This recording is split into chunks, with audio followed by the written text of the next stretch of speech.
우리 함께 말씀 봅니다. 역대하 13장 말씀 함께 보겠습니다. 역대하 13장 10절에서부터 11절 두 절 말씀을 우리 함께 읽겠습니다. 10절 말씀 같이 읽습니다.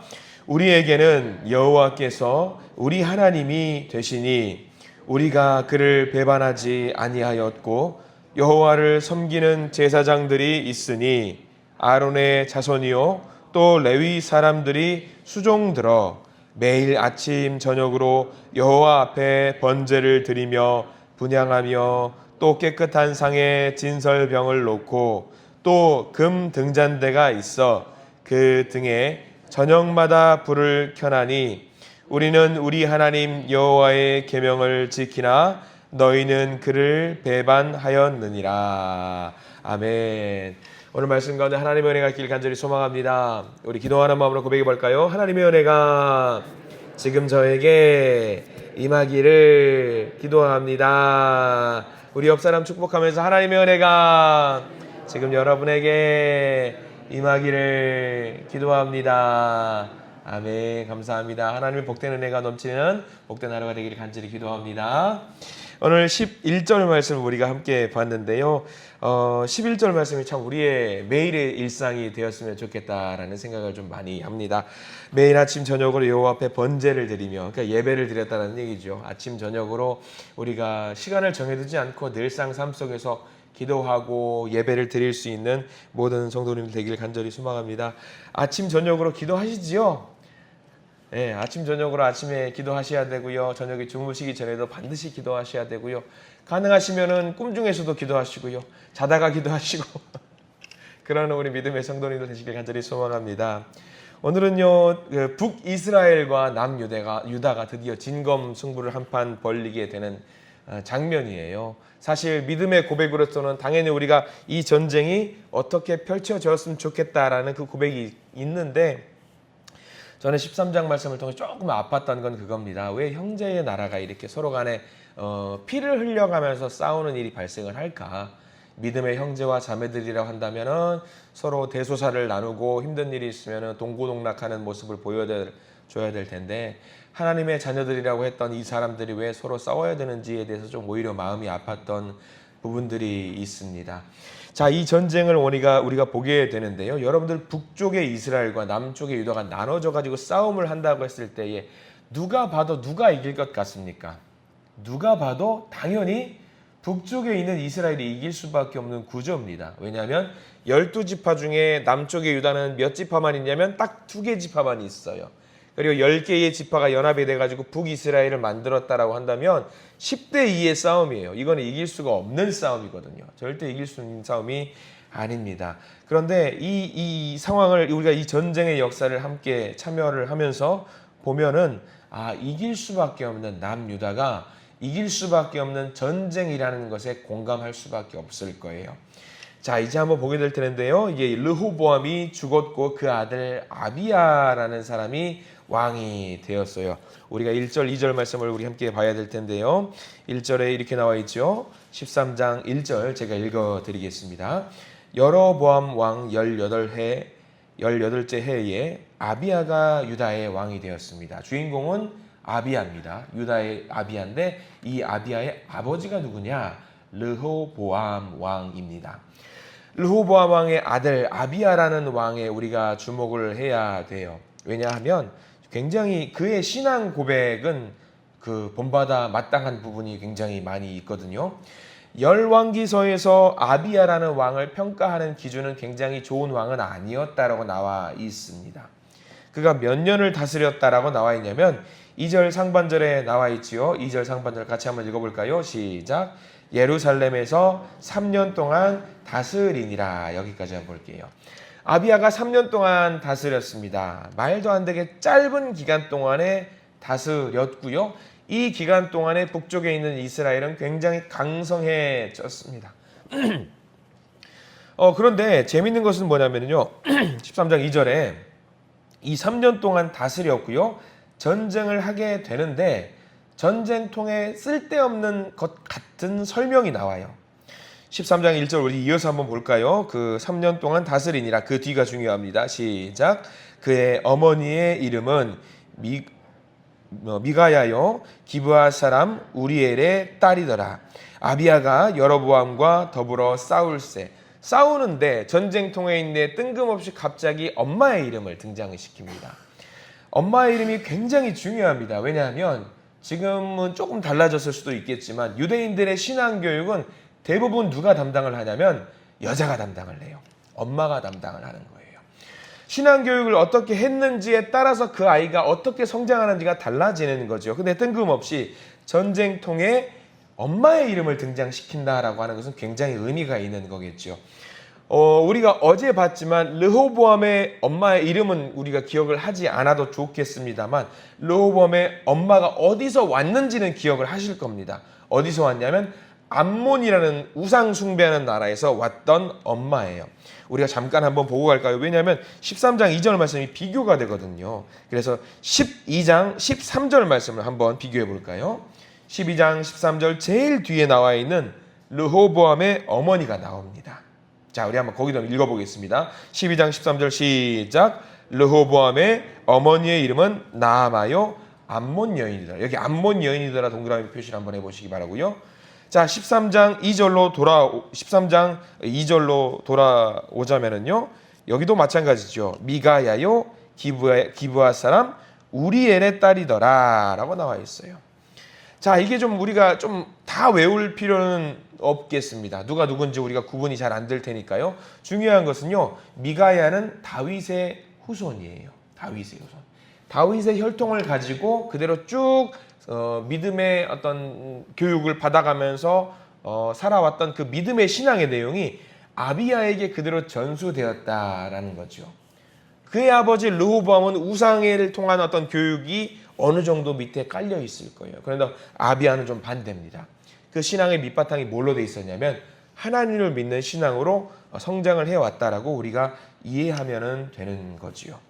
그러니까 아비야가 3년밖에 통치를 하지 않았지만 그 3년 동안의 통치 기간은 그 밑바탕에 뭐가 있냐면 여호와 하나님을 믿는 신앙이 있었다라는 것을 지금 13장 2절 말씀에 보여주고 있는 거죠. 이 싸움이 그러면 이 신앙의 밑바탕이 깔려 있는 싸움이라고 한다면은요, 이 북이스라엘과 남유다의 이 맞부딪히는 싸움은 결과는 우리는 이거 다 안 봐도 뻔히 알 수밖에 없는 상황이죠. 세상적으로 봤을 때는요, 이제 북쪽과 남유다는 싸우면 안 됩니다. 남쪽 유다는 화친을 맺던가 미안하다고 화해의 제스처를 해야 되는데 우리 3절 말씀을 한번 볼까요? 이 싸움의 형국도 어떻게 진행이 되는지 나와 있어요. 3절 말씀 읽겠습니다. 시작. 아비야는 싸움에 용감한 군사 40만 명을 택하여 싸움을 준비하였고 여로보암은 큰 용사 80만 명을 택하여 그와 대진한지라. 숫자를 좀 기억을 해 두시기 바랍니다. 아비야가 몇 명을 모았다고 나와 있냐면 40만 명을 모았어요.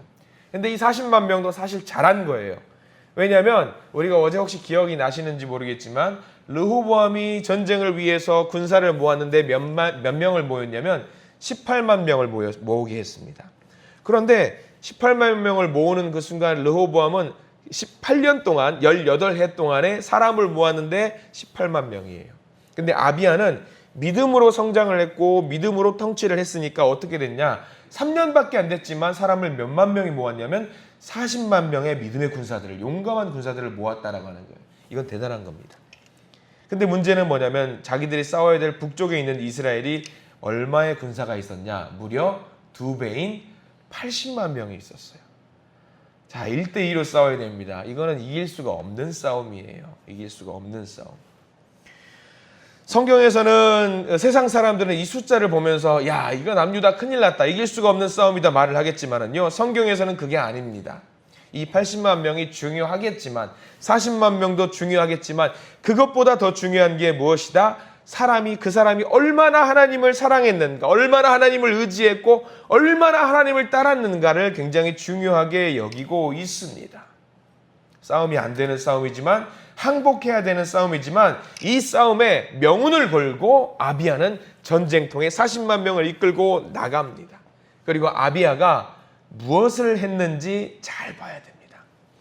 4절 말씀 볼까요? 이 아비야가 뜬금없이 북이스라엘 적진을 향해 가지요.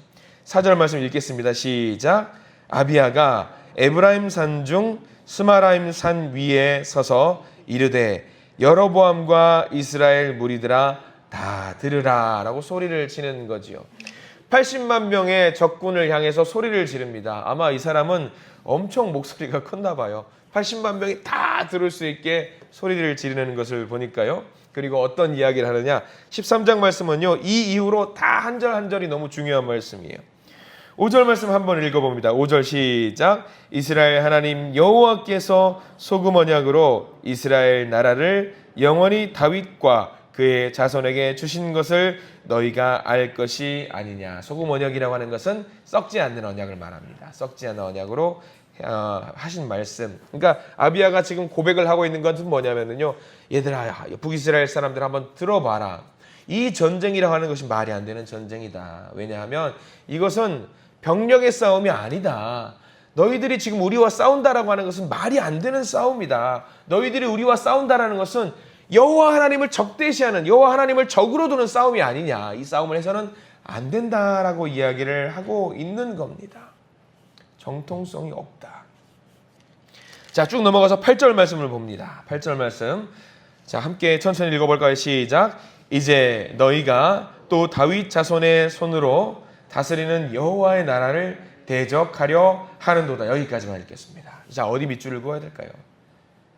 다윗 자손의 손으로 다스리는 여호와의 나라를 대적하려 하는도다. 그러니까 이 전쟁을 명확하게 정의하는 거예요. 너희들이 지금 싸우려고 하는 남유다라는 나라는 여호와의 나라다. 하나님의 나라다. 너희는 싸우면 안 된다. 자, 그러니까 아비야가 지금 이 전쟁에 당당하게 나올 수 있는 명분이 명확한 거예요. 우리나라는, 남유다는 하나님의 나라다. 여호와의 나라다. 너희들이 우리와 싸워서 이길 수가 없다. 정통성을 말하고 있는 거죠. 아비야의 신앙 고백입니다. 믿음의 고백입니다. 하나님이 우리와 함께 하신다. 그래서 이 싸움은 하나님의 싸움이고 하나님이 함께 하시는 싸움이다라는 것을 지금 말하고 있는 거예요. 우리가 방금 읽었던 8절 말씀 이어서 한번 읽어보겠습니다. 너희는 큰 무리요. 또 여로보암이 너희를 위하여 신으로 만든 금송아지들이 너희와 함께 있도다 라고 나와 있어요. 그러니까 우리가 믿는 여호와 하나님은 하나님이고 너희가 믿는 어떤 그 존재는 금송아지다. 금송아지다. 이 굉장한 신앙의 고백입니다. 아비야는 단 3년만 이 나라를 통치했지만 그 3년 동안의 그 마음속에는 뭐가 있었냐? 바른 믿음과 신앙의 어떤 훈련을 받았던 신앙의 고백이 담겨 있었습니다. 그러니까 우리가 살면서 바른 믿음과 신앙 고백을 갖고 있어야 되는 것이 굉장히 중요한 거예요. 그래서 12절 하반절 말씀을 함께 볼까요? 12절 제일 끝자락에 보면은 이스라엘 자손들아 라고 나와 있는 부분이 있습니다. 12절 제일 끝자락 한번 읽어보겠습니다. 시작. 이스라엘 자손들아 너희 조상들의 하나님 여호와와 싸우지 말라. 너희가 형통하지 못하리라. 거기는 밑줄을 그어두시기 바랍니다. 이게 우리의 고백이 되길 원합니다. 이스라엘 자손들아 너희 조상들의 하나님 여호와와 싸우지 말라. 너희가 형통하지 못하리라 라고 나와 있어요. 자, 이런 아비야의 고백을 들었습니다. 북이스라엘 사람들이 들었는데 이런 상황 속에서 여로보암이 도망가지 않아요. 북쪽 이스라엘 사람도. 왜냐하면 80만 명이나 있으니까 싸워야죠. 그래서 13절 말씀 보면은 전략을 잘 짜서 전쟁을 하는 장면 이제 시작을 합니다. 13절 말씀 읽어보겠습니다. 시작. 여로보암이 유다의 뒤를 둘러 복병하였으므로 그 앞에는 이스라엘 사람들이 있고 그 뒤에는 복병이 있는지라. 지금 샌드위치입니다. 앞에는 북이스라엘, 그리고 중간에는 누가 있냐면 남유다, 그리고 그 뒤에는 또 누가 있냐? 북이스라엘이 이게 섞여 샌드위치가 돼가지고 이제 동시에 공격만 하면은요 남유다가 이길 수가 없습니다. 앞뒤에서 치면 이길 수가 없어요. 여로보암이 세상적으로 보면은 작전을 참 잘 짰습니다. 힘도 있고 작전도 잘 짰습니다. 전제는 뭐냐면 세상적으로입니다. 세상적으로 죽을 수밖에 없습니다. 자, 그래서 여기서 어떻게 하는지 보실까요? 14절 말씀. 우리가 14절 말씀을 읽어보면은요, 과거의 역사의 현장 중에 한 장면이 머릿속으로 떠오를 겁니다. 14절 읽습니다. 유다 사람이 뒤를 돌아보고 자기 앞뒤에 적병으로 말미암아 여호와께 부르짖고 제사장들은 나팔을 부니라. 자, 거기 밑줄 그으실까요? 여호와께 부르짖고 제사장들은 나팔을 부니라. 여러분들 이 장면 보시면 언제적 장면이 생각나십니까? 광야 생활을 마치고 이스라엘 백성들이 첫 번째로 맞닥뜨린 여리고성을 무너뜨릴 때의 장면이 떠오르실 겁니다. 그리고 이 여리고성을 함락시켰죠. 마찬가지로 이 14절 말씀을 보면은요, 이제 남유다의 백성들이 똑같은 방식으로 북쪽에 있는 이스라엘 백성들과 싸움을 시작을 합니다. 그런데 문제는 뭐냐면 똑같이 하나님이 역사하십니다. 15절 말씀 읽어볼까요? 시작. 유다 사람이 소리 지르매 유다 사람이 소리 지를 때에 하나님이 여로보암과 온 이스라엘을 아비야와 유다 앞에서 치시니. 여로보암과 온 이스라엘을 아비야와 유다 앞에서 치시니. 자, 그리고 16절까지 보면은 이스라엘 자손이 유다 앞에서 도망하는지라 나와 있습니다. 인간적인 전략으로는 아무리 완벽하다고 할지라도 도망갈 수밖에 없는 싸움이라는 이야기입니다. 이게 오늘 싸움의 결론입니다. 결론이에요. 그리고 이 싸움의 결론을 최종적으로는 이렇게 한 절 말씀으로 요약을 하고 있는 내용이 바로 18절 말씀입니다. 자, 18절 함께 읽겠습니다. 시작. 그때에 이스라엘 자손이 항복하고 유다 자손이 이겼으니 이는 그들이 그들의 조상들의 하나님 여호와를 의지하였습니다. 자, 거기도 밑줄 그으셔야겠죠. 하나님 여호와를 의지하였습니다. 자, 이 싸움에서 아비야 왕이 3년밖에 안 되는 짧은 통치 기간 동안에 북쪽에 있는 이스라엘을 무찌를 수 있었던 건 딱 하나입니다. 하나님께서 그들과 함께 하셨기 때문입니다. 딱 하나예요. 우리는 성경을 읽으면서도 아마 이렇게 믿음 고백을 하는 분들이 많이 있을 겁니다. 여전히 계셔요. 어떤 분들이냐면, 아유 목사님, 성경이니까 다윗이 골리앗을 이기죠. 아유 목사님, 성경이니까 유다가 이스라엘을 이기죠. 아유 현실 얼마나 각박한데요. 이길 수 없어요. 안 돼요. 못해요. 그렇게 말하는 분들이 많습니다. 그런데 아닙니다. 현실 세계도요, 우리가 사는 이 세상도 이 성경 말씀, 우리가 읽었던 역대하 13장 말씀과 똑같습니다. 세상적으로 힘이 세다고 이기는 게 아니고요, 세상적으로 강력하다고 이기는 게 아니에요. 그 마음속에 무엇을 품고 있는가, 그게 중요한 것입니다. 전에도 설교 말씀 통해서 예배 시간에 말씀을 한번 드렸던 것 같습니다. 젊은이들 속에서 한때 굉장히 유명했던 말이 있어요. 대략 한 3년쯤 4년쯤 지금도 청년들이나 젊은이들이 쓰는 말 중에 여러분들 공감되시는 말이 있을 겁니다. 꺾이지 않는 마음이라는 문구가 있어요. 꺾이지 않는 마음. 이 문구가 왜 나왔냐면 컴퓨터 게임, 이제 컴퓨터 게임을 하다가 저요 막 7전 4선승제를 하는 게임을 통해서 첫 번째 게임, 두 번째 게임, 세 번째 게임에 져요. 그러면은 누가 봐도 야 이거는 못 이긴다. 근데 거기서 우리나라 국가대표 선수가 했던 말이 있어요. 가장 중요한 거는 꺾이지 않는 마음이다. 져도 된다. 꺾이지 않는 마음이 중요하다. 그 마음이 굉장히 중요하다. 그래서 어떻게 됐냐면 그 경기를 역전시켜 버렸어요. 4번 연달아 이겨가지고. 가장 중요한 것은 우리가 그것이 뭐냐면 꺾이지 않는 마음이에요. 우리 마음속에 하나님을 모시고 내가 살아간다라고 한다는 그 믿음입니다. 그러면 그 믿음을 갖고 있을 때에, 그 신앙을 갖고 있을 때에 하나님의 도움으로 우리가 이겨낼 수 있다는 것이 오늘 역대하 13장 말씀이 우리에게 주는 소중한 말씀이에요. 하나님께서 그것을 보여주시려고 이 10대 2의 싸움을 보여주신 겁니다. 두 지파라도 내가 돌본다. 연약한 지파라도 내가 인도하고 내가 이기게 한다라는 말씀이 오늘 말씀 담겨 있는 겁니다. 이 말씀이 오늘 역대하 13장의 말씀이 우리들 오늘 하루를 살아가는 우리들의 신앙의 고백이 되기를 간절히 소망합니다. 하나님을 내 마음속에 모실 때에 나를 주장하시고 나를 관할하시고 나를 책임져 주시는 하나님의 놀라운 역사가 오늘 우리 가운데 있을 것입니다. 인간적으로, 인간적인 지식으로 뭘 우리가 하려고 하는 것이 아니라 하나님이 하자시는 대로, 하나님의 뜻대로 나를 맡겨드릴 때에 하나님은 우리를 승리의 길로 인도하실 줄 믿습니다. 선물로 주신 오늘 하루의 삶을 살아갑니다. 오늘 아비야가 3년밖에 통치를 하지 않았지만 이 통치가 하나님의 통치하심을 빌어서 그 힘으로 복을 받았던 그 통치의 기간이었던 것을 우리가 기억을 하고 오늘 하루의 삶이 하나님의 통치가 있는 그런 복된 하루가 되시기를 간절히 소망합니다. 기도하겠습니다. 하나님, 우리와 함께 하시는 주님을 찬양합니다. 우리를 도우시는 주님의 크신 이름을 바라봅니다. 우리는 이 세상에서 얼마나 크신 하나님의 뜻이 있는지 정확하게 알 수 없습니다.